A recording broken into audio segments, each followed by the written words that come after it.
The Strait of Hormuz is one of the most strategically important waterways in the world. This narrow channel connects the Persian Gulf to the Gulf of Oman and the wider Indian Ocean. Every day, massive oil tankers and cargo ships pass through it, carrying energy supplies that power economies across Asia, Europe, and beyond. Because of its importance, any threat to the Strait of Hormuz can have global consequences. In recent days, tensions in the region have escalated after reports that Iran has begun laying naval mines in the strait. These mines are designed to damage or sink ships, disrupt shipping traffic, and pressure rival nations. The situation has quickly become one of the most serious maritime security crises in the world. The Strait of Hormuz lies between Iran to the north and Oman to the south. At its narrowest point, the strait is only about 33 kilometers wide.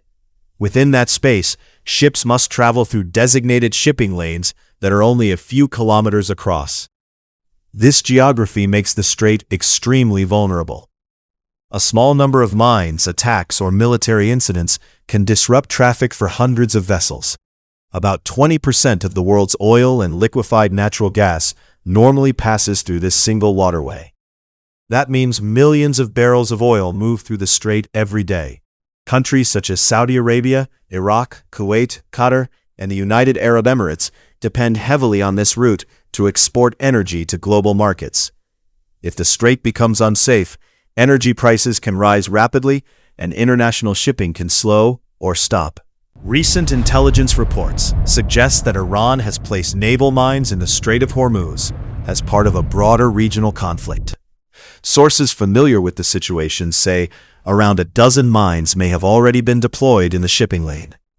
Even though the number of mines may appear small, their impact can be enormous. Mines force ships to avoid the area or wait until specialized naval forces clear the danger. There have also been reports of attacks on merchant vessels in the region, with several ships damaged amid the rising tensions. In response, U.S. forces reportedly carried out strikes against Iranian vessels believed to be laying mines, destroying at least 16 mine-layer boats. Despite these actions, the threat remains serious because Iran retains the capability to deploy more mines if the conflict escalates. Iran's naval doctrine focuses on what military experts call asymmetric warfare. Rather than building a navy that directly competes with larger fleets from the United States or other Western countries, Iran relies on tactics designed to disrupt and overwhelm opponents. These tactics include fast attack boats, coastal missile batteries, armed drones, submarines, and naval mines. Iran's naval forces, particularly the Islamic Revolutionary Guard Corps Navy, operate large numbers of small, fast vessels that can move quickly through the shallow waters of the Persian Gulf. These boats can deploy mines rapidly and then disappear before they are detected. Naval mines are underwater explosive devices that detonate when ships pass nearby. Iran can deploy these mines in several ways. One method involves small speedboats carrying 2 or 3 mines at a time and placing them along shipping routes. Another method uses submarines, or underwater vehicles that can quietly position mines on the seabed. The mines themselves can vary in design. Some float just below the water's surface and explode when a ship touches them. Others sit on the seabed and detect changes in pressure, magnetic fields, or sound when a vessel passes overhead. Because these weapons are difficult to detect, they can remain hidden for long periods. Experts estimate that Iran possesses a large stockpile of naval mines. Some intelligence assessments suggest the country may have between 2,000 and 6,000 mines of various types. These mines are relatively cheap compared with modern warships or missiles, yet they can cause enormous disruption. Historically, naval mines have damaged or sunk many military vessels. In fact, mines have caused a significant share of naval ship losses in modern conflicts. This makes them an attractive weapon for countries that want to challenge stronger navies without engaging in direct battles. The biggest concern surrounding mines in the Strait of Hormuz is their effect on global energy markets. Because so much oil passes through the strait, even a small disruption can affect global prices. When the mining reports first emerged, energy markets reacted immediately. Oil prices fluctuated sharply as traders feared that shipments from the Persian Gulf could be interrupted. Some analysts warned that if the strait were fully blocked, oil prices could surge dramatically.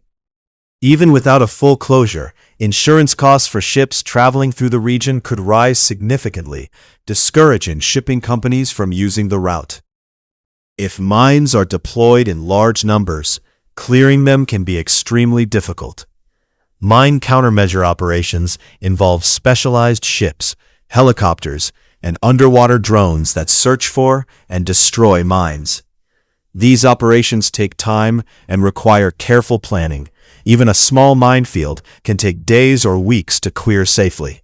For this reason, naval mines are often used as a strategic deterrent.